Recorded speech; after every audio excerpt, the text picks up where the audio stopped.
Arrancamos los títulos nacionales, nos vamos a venir con la noticia que nos llevó, como decíamos hoy temprano, a los medios nacionales. El femicidio de Débora Bulacio del Valle, de 38 años, decíamos, oriunda de Villa Cacique Barker, vino con su pareja, con Ángel, a pasar un fin de semana a la ciudad y terminó muerta. Digamos, ese es el desenlace fatal que nadie estaba esperando. Fue una denuncia de su desaparición, la buscaron con vida durante aproximadamente 72 horas y en el día de ayer por la tarde se terminó encontrando el cuerpo de Débora en cercanía del Lago de los Cisnes. Tenemos comunicación telefónica con la jueza que atendió esta causa, la jueza de garantías, Aida Les, que nos atiende en esta mañana. Aida, gracias por atendernos. ¿Cómo estás? Raúl, Adriana, acá te saludamos. Bienvenida al aire de K2. Buen día, muchas gracias. Un gusto que me den esta oportunidad. Aida, vamos a ir, a ver, son notas, imagínate, nosotros venimos de repasar todas las noticias, como contaminados de todas las noticias a nivel nacional. Tengo ganas de que esta nota, bajemos un cambio y tratemos de entender qué es lo que ocurrió en la ciudad de Necochea y que de parte de la justicia, que muchas veces... te agradezco que me agradezcas la oportunidad y está bueno que la justicia también tenga una voz. En este caso, sos una persona que habla mucho con la prensa y yo creo que muchas veces esa labor que haces hace que se aclaren un montón de cosas. ¿Viste? A ver, entenderás que se terminen las charlas de café, porque si no es como que muchos opinamos sin tener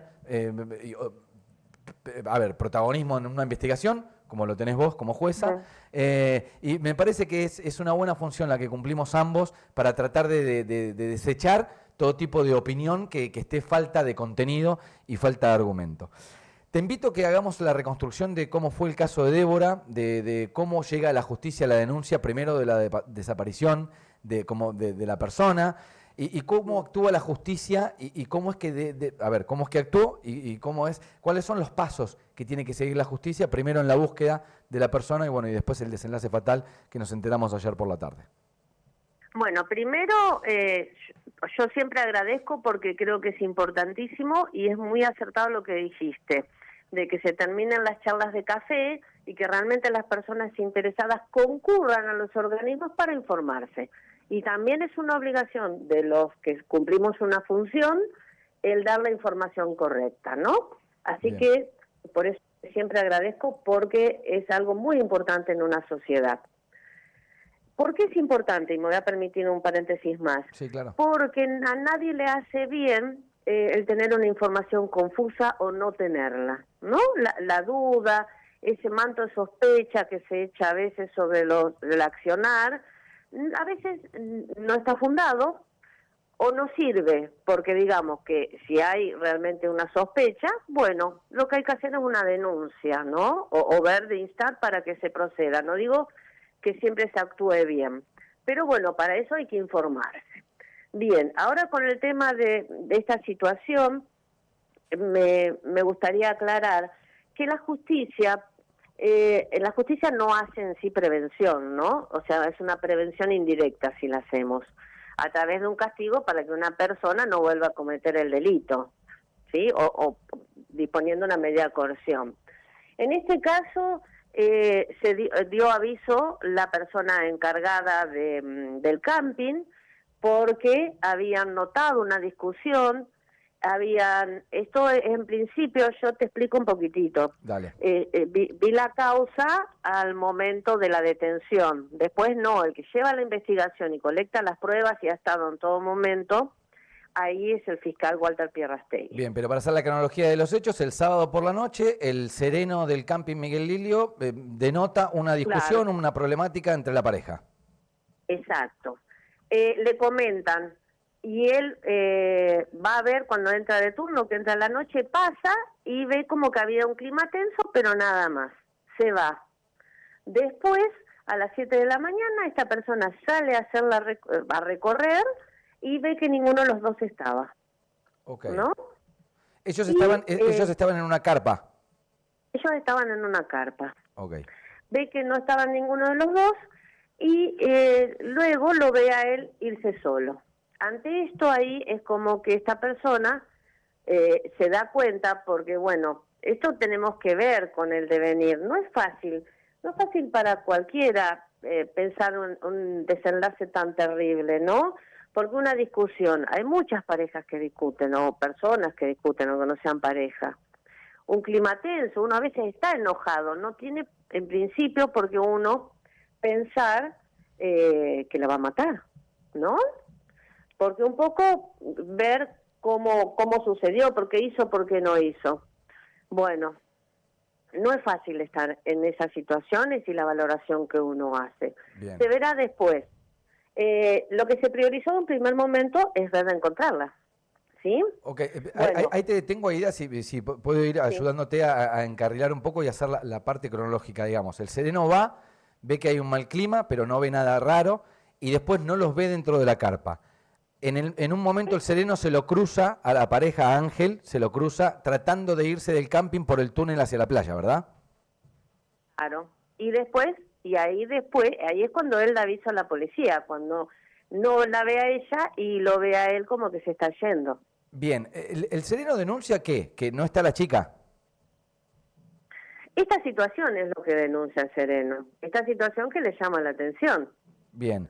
A partir de ahí, las fuerzas de seguridad, ahí sí me podés ayudar. ¿Cómo actúan? Digo, se va y se quiere apresar a la persona, se trata de atraparlo, no, porque hay como Claro, hay como una a él distancia. Sí, bueno, de hecho lo aprenden a él. Él queda aprendido a partir del día domingo. ok, pero lo A las encuentran yéndose de la ciudad, ¿no? Tengo entendido que sí, que se estaba yendo, no estaba ya ahí en el camping. Ok, Obviamente él intentó de alguna manera ocultar, una manera quizás uno diría bastante precaria, ¿no? sí. Era muy difícil que pudiera ocultar todo lo que había, pero sí, eso es más que obvio, que él aparentemente por cómo estaban las cosas, dónde dejó el cuerpo, dónde quedaron otras cosas y que se estaba yendo, incluso creo que lo ve meterse al mar el sereno, bañarse. Ok. Seguramente para limpiar Bueno, alguna prueba, ¿no? y que posiblemente tuviera sangre, Ok. es así. Me queda como un lapso muy largo, Aida. Repito, me podés ayudar porque Mm, actúas en la justicia y seguramente tendrás mucha más data que mm. nosotros.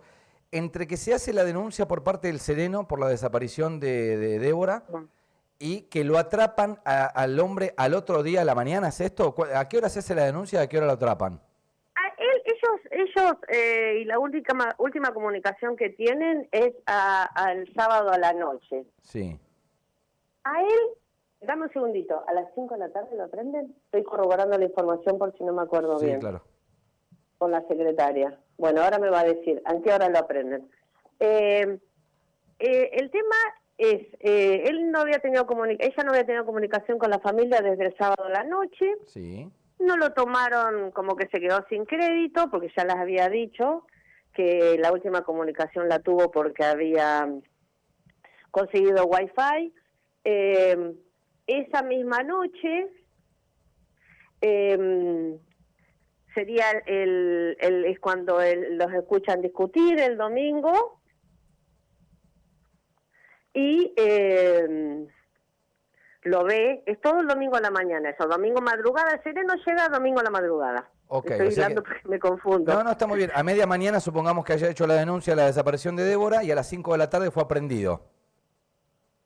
Ahí te corroboro eso bien, ¿sí? En el momento que a vos Bueno, te llega la información, que es en ese momento, ¿no? Cuando piden a mí me llega la información, yo de esto tomo conocimiento el lunes. A mí el lunes a la mañana se comunican de fiscalía para decirme que nos van a pedir la apertura del teléfono que le secuestran a él. Ok, Automáticamente yo, que en eso tengo tengo muchos años en la justicia, digo, bueno, no perdamos tiempo en hacerlo por escrito, el fiscal tiene facultades para hacerlo por, por motivos de urgencia a él. Así lo comunico, ahí está el fiscal, ¿sí? sí. El lunes a la mañana. La urgencia de todo esto porque había una persona desaparecida que se estaba buscando, ¿no? Digo, Y había que encontrar alguna prueba. todo indicaba, cuando a mí me llaman de la secretaría, que es con quien se comunica desde fiscalía, y me dicen que había ingresado al camping, que estaba solo y ella no estaba, y que lo habían escuchado discutir, Es como que son indicadores que uno tiene que tener en cuenta, muy fuertes, de que podría haber una situación grave. ¿Y cuál es la obligación? Prevenir, y lo principal y lo urgente era dar con ella. Entonces ahí no podemos demorarnos en un papeleo, ¿no? El fiscal puede abrir el teléfono por cuestiones de urgencia, así lo transmito. Bien, ¿y por eso es que se dicta la prisión preventiva en ese momento? Porque ya eso el lunes a la mañana. El lunes creo que sería el mismo día, cerca de la 1, trabajamos con el fiscal y, bueno, analizamos un poco la cuestión y él pide, él lo tenía aprendido allá para cuando me llama a la 1. Bueno, ya lo tenía aprendido con el teléfono, por eso se lo secuestran. Y, bueno, ante esta situación, él pide la detención por homicidio agravado, por feminicidio, y yo se la doy. Porque para modificar, todo indicaba hasta ese momento, digamos, este resultado. Y las calificaciones, después se puede cambiar esta situación. O sea, si ella, como lo expliqué, si hubiese aparecido viva, bueno, no hay problema, se vuelve atrás, no es algo definitivo. Pero todo indicaba una situación grave. Las primeras pruebas con las que ustedes cuentan, Aída, son el teléfono del acusado y ¿cuándo pudieron dar con los videos de las cámaras de seguridad? ¿Y dónde? Las cámaras, hay cámaras del camping que eso se trabajó todo el domingo, la detención a mí me la piden el lunes. El lunes, ok. Pero ya estaban el lunes las cámaras de seguridad del camping, ya estaba la declaración del sereno, que los había visto como una situación tensa, estaba la declaración del hijo y la declaración de la hija. Él hasta ese momento, el acusado, no había declarado, ¿verdad? Se negó a declarar él. Había ido a fiscalía. Ok, pero sí dio la potestad de que le abran el teléfono. No la dio, lo podemos abrir compulsivamente. Ah, ok. Teniendo la orden, directamente lo abren. No, sin orden, porque esto es lo que explicaba, que ante una cuestión de urgencia, esas medidas las dispongo yo, que soy juez de garantías, bueno, yo o cualquier juez de garantías. Bien. Pero por cuestiones de urgencia el fiscal también los puede hacer, sujeto a ratificación posterior, cosa que ya se hizo junto con la detención. Mientras estaba haciendo el rastrillaje, Aída, él no declaró nada. Vos me dijiste que él no hizo ningún tipo de declaración, no se declaró culpable, no dijo que había hecho algo, no dijo que habían tenido una pelea, no había dicho nada. Exactamente. Y ustedes como justicia, digamos, tuvieron que seguir adelante con los rastrillajes ya esperando el peor final, por una cuestión de horas, ¿no? Claro. Yo tenía la esperanza de que pudiera aparecer viva, porque yo he leído muchas causas de este tipo, y a veces está el pánico que tienen las víctimas, que se esconden en cualquier lado y no hay manera, porque acá lo que tenemos que entender que es este tipo de relaciones es sumamente como patológica, ¿no? Y que la víctima tiene un terror irracional, ¿no? Porque cualquiera diría, bueno, ¿por qué no pidió auxilio en estos casos? Pero bueno, son situaciones muy extremas, muy especiales. Aída, sobre las pruebas te hago consulta sobre dos teléfonos. El primero tiene que ver con el teléfono de quien es el acusado hoy, o si se quiere el principal acusado. ¿Puede ser que haya habido llamadas por parte de él?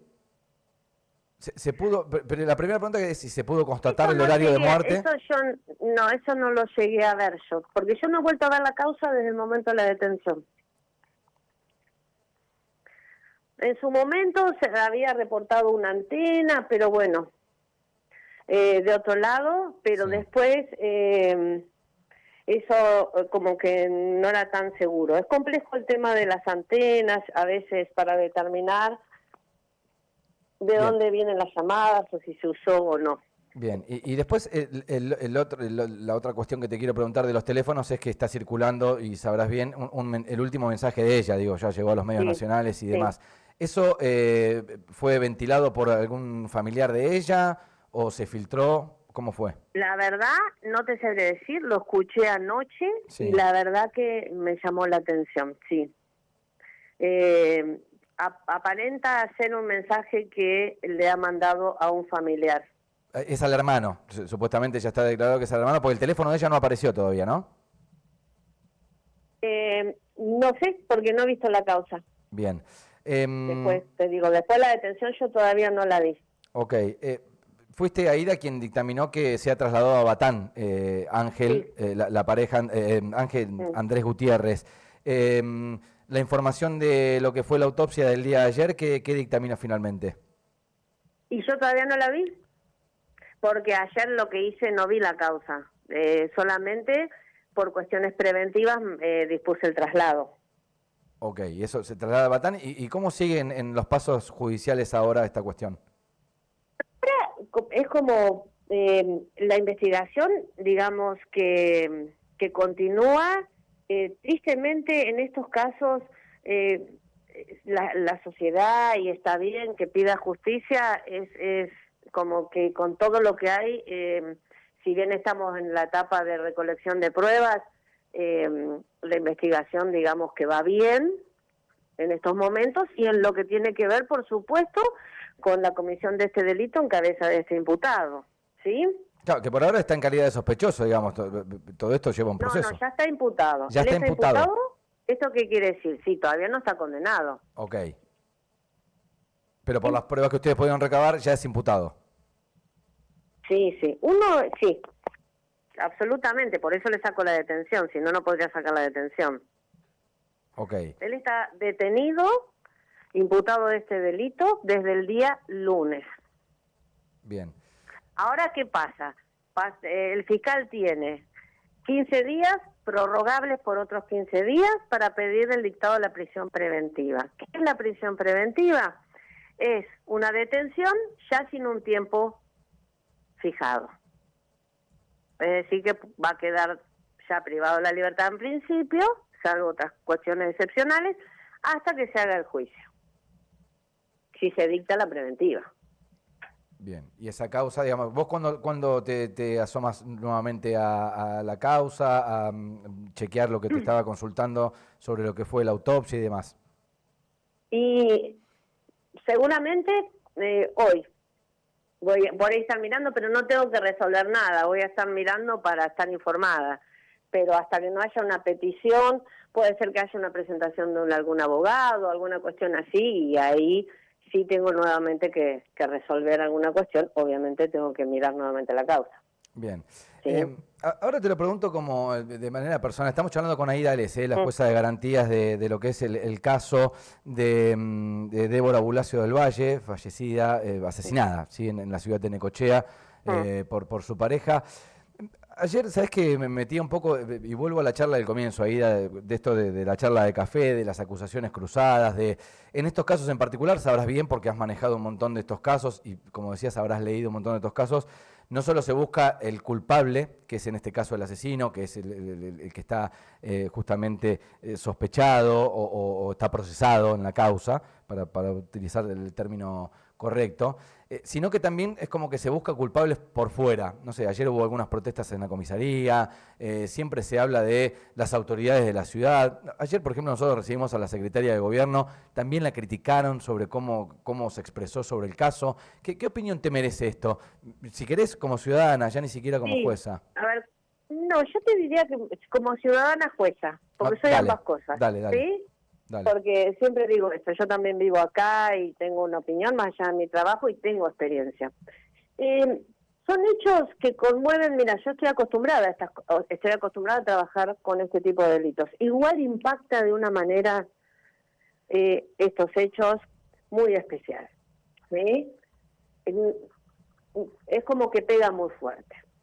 Y yo creo que a veces acá lo que tendríamos que analizar, más allá de que la justicia, la policía también se verá si actuamos bien o no, y está perfecto, creo que tenemos que empezar a replantearnos todos los ciudadanos qué podemos hacer para que esto no vuelva a pasar. Y una de las cosas que es sumamente importante, y va a parecer que no tiene nada que ver, pero sí, es cuidar a nuestros niños. Porque habría que preguntarse qué pasó en la vida de Débora, que acepta estar con una persona que le da esos tratos. En la vida de ella y en la vida de otras mujeres que han tenido esta suerte. Porque no es casualidad que uno esté inmerso en este tipo de relaciones y de situaciones. Y no es para ser culpable en especial a nadie, sino que tenemos que ocuparnos de eso. Tenemos que trabajar para que los chicos sepan que merecen amor y que merecen ser cuidados y eso se incorpore, de manera tal que cuando crezcan no acepten ser tratados de esa forma. ¿Qué pasa cuando una persona o una sociedad no se hace cargo de esto, de otras cosas? Obviamente vamos a estar muy enojados con algún culpable que vamos a encontrar. Que también va a ser culpable, ¿sí? Pero vamos a estar más enojados todavía. ¿Me estás escuchando? ¿Me Sí, seguís? sí, perfectamente. Sí, sí, te Entonces escuchaba con creo atención. que tenemos que empezar a trabajar más seriamente, más comprometidamente, se está en esa línea, para evitar, para que todos los niños sepan cómo merecen ser tratados, pero aparte que lo puedan ver, porque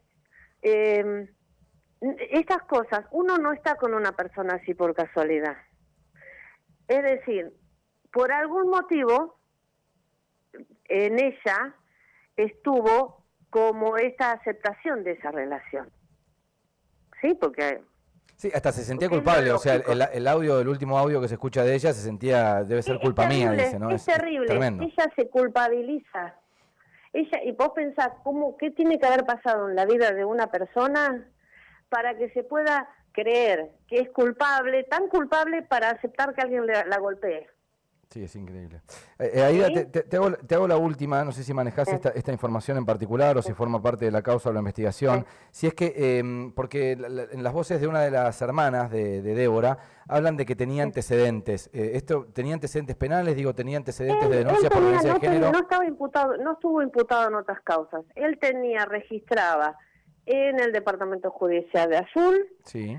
Actuaciones, pero que no estaba imputado en esas actuaciones, no llegó a estar imputado con otra persona por amenazas y creo que lesiones, y después una desobediencia, y ambas actuaciones, que son del 2018-2019, fueron archivadas porque, digamos, no se le dio trámite a la denuncia. Desconozco bien el contenido. Bien, pero cuando decís otra ¿Sí? persona, ¿es una mujer? Digo, porque la violencia de género puede... Sí, digo... Sí, la denunciante era una mujer. Ok. Y en eso pero la justicia... no llegó a estar imputado. Ok. Bien, en eso la justicia, digo, y aquí nuevamente me podés ayudar porque conocés de la temática, puede haber actuado, viste que enseguida, cuando buscamos los culpables más allá del asesino en este caso, la justicia no actuó, tenía ya denuncias previas, ¿por qué no estaba donde tenía que estar? ¿Viste? Te escucho. ¿Por explicar un poquitito? Sí, claro. La justicia penal es un fuero de excepción. ¿Qué significa esto? Como es lo más grave, es la respuesta más grave del Estado, es a la última que hay que recurrir. Obviamente que si dan los presupuestos se va a recurrir. En nuestra provincia y en nuestro país existe lo que es la Ley de Violencia Familiar. Es una ley que prevé todo un modo de abordaje para las situaciones de violencia que se cometan en un ámbito familiar. Establece términos de 24 horas, 48, es decir, si hay una denuncia, a la brevedad el juez va a tener que tomar una medida cautelar, va a tener que entrevistar a las víctimas, va a tener que disponer un tratamiento, va a poder disponer una exclusión de hogar, una prohibición de acercamiento, un régimen de alimentos. Esa ley que rige en nuestra provincia pone en cabeza de los juzgados de paz, si no hay juzgado de familia, o de los juzgados de familia, esta intervención urgente. ¿Por qué? Porque precisamente son juzgados de familia y cuentan con un equipo interdisciplinario como para ir evaluando estas situaciones. ¿Por qué? En las casas de violencia familiar, precisamente hay chicos, bueno, son relaciones especiales, no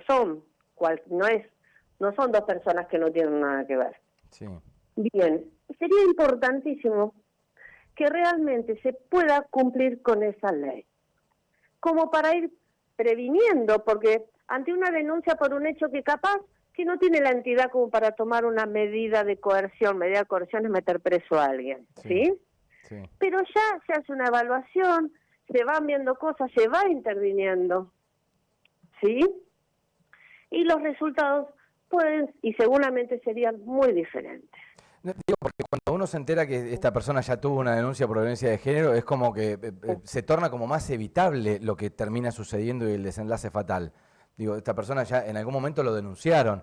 Digo, ¿en qué momento esto puede llegar a evitarse, no? Porque digo, si hay alguien que no denuncia por miedo, eso, que puede pasar tranquilamente, pues lo estábamos charlando hoy, sí. es como una persona, digo, se ve sometida en una relación de este tipo, tan tóxica y demás, pero si hay una denuncia previa, digo, ¿cómo podemos hacer para que en algún momento Y estas aplicando, personas... por ejemplo, aplicando la ley de violencia familiar, Bien.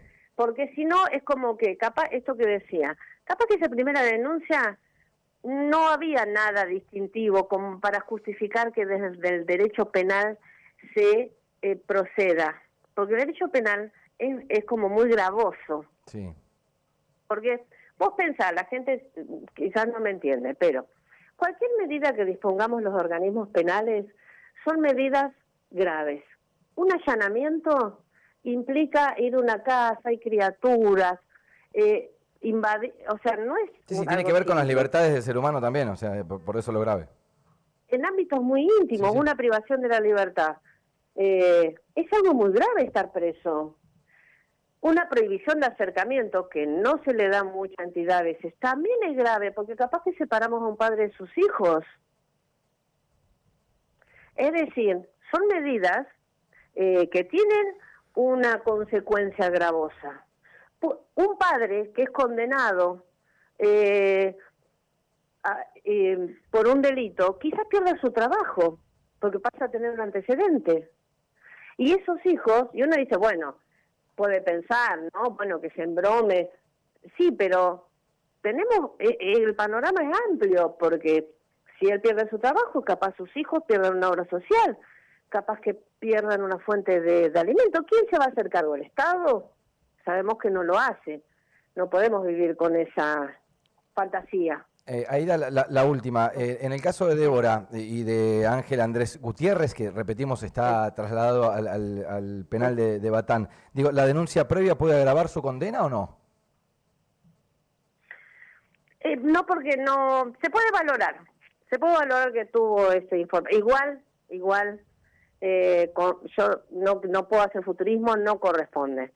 Pero el delito que se le imputa tiene una pena máxima perpetua. Okay. Claro. Es como... Sí, no tiene carga lo otro. Aida, muchísimas gracias por la entrevista y seguiremos de cerca el tema. Gracias por este tiempo. Bueno, gracias a vos. Que tengas buen día. La jueza de garantías, Aida Alés, que atiende el caso del femicidio de las últimas horas en la ciudad de Necochea, la muerte de Débora Bulacio del Valle, de 38 años, en manos de Ángel Andrés Gutiérrez, hoy en el penal de Batán. Bueno, la jueza que atiende la causa, seguramente ya metiéndose en la investigación para dictaminar en algún momento la condena para el procesado, ¿no? Que en este momento es procesado y que, repito, está en el penal de Batán. 10:30 de la mañana, bueno, ha sido la nota del día. Cerramos los títulos, dale. Tecnología de punta, experiencia internacional.